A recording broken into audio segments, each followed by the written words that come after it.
Burkina de quitter l'amunissement pour les faciliter la tâche aux Maliens. Si le Burkina avait quitté et changé la géopolitique, ils sont restés, c'était à cause de quoi? L'argent. Sinon, pourquoi?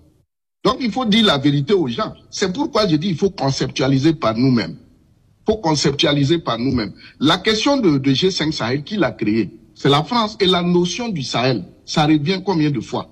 On a eu le SILS, on a eu SENSAD, on a eu, en tout cas, G5 Sahel, et maintenant c'est l'AES. Bon, toute cette conceptualisation-là, ça nous vient tout.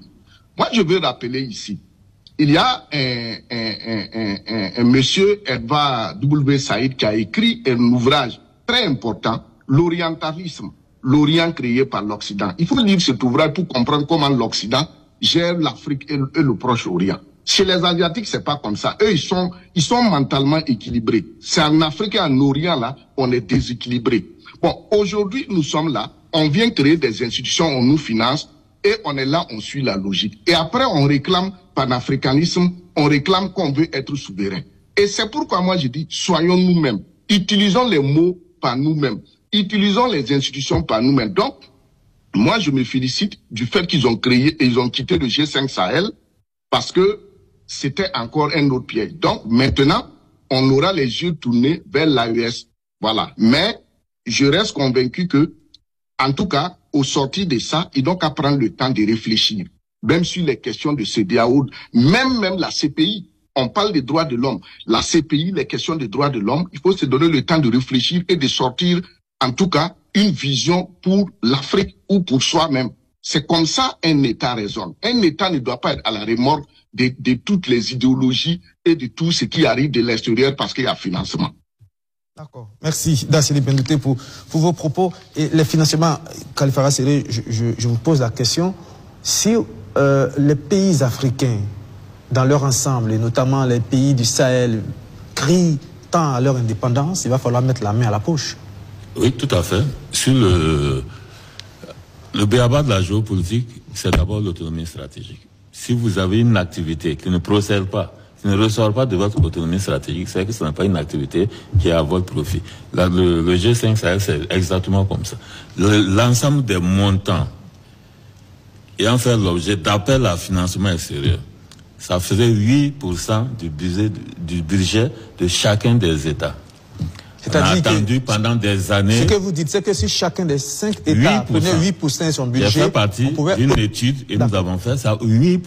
Et on autofinançait le G5 Sahel. On n'a pas pu le faire au grand jamais. On a attendu l'Arabie Saoudite, l'Union Européenne, etc., etc. Pendant ce temps, effectivement, il y a toute une armée de fonctionnaires, de policiers, qui se retrouvaient dispersés dans les institutions. Les réunions, les symposiums, des salaires surcotés, etc., etc.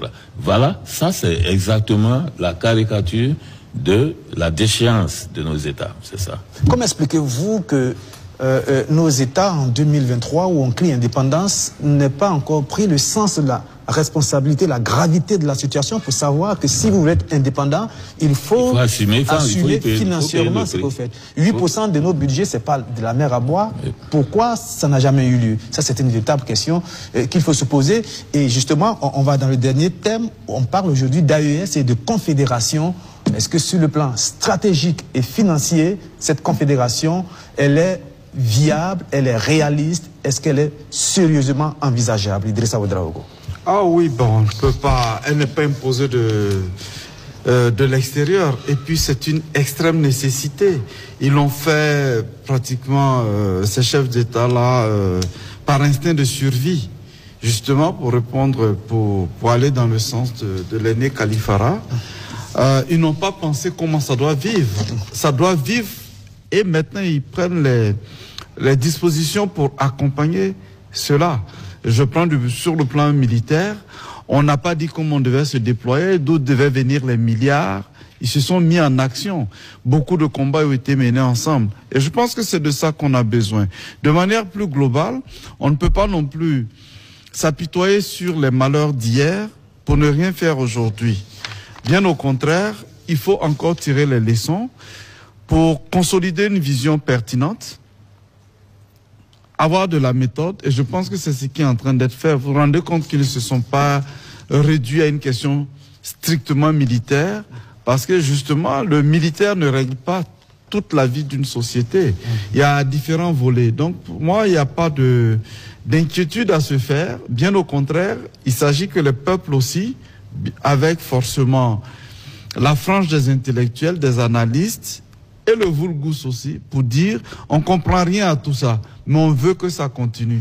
Et ceux qui comprennent doivent faire beaucoup plus. est en train de dire que les échecs du passé ne doivent pas amener nos pays à rester dans l'immobilisme. Est-ce que vous le croyez? Est-ce que vous pensez que, vu sous cet angle, la piste de la Confédération est une piste assez sérieuse?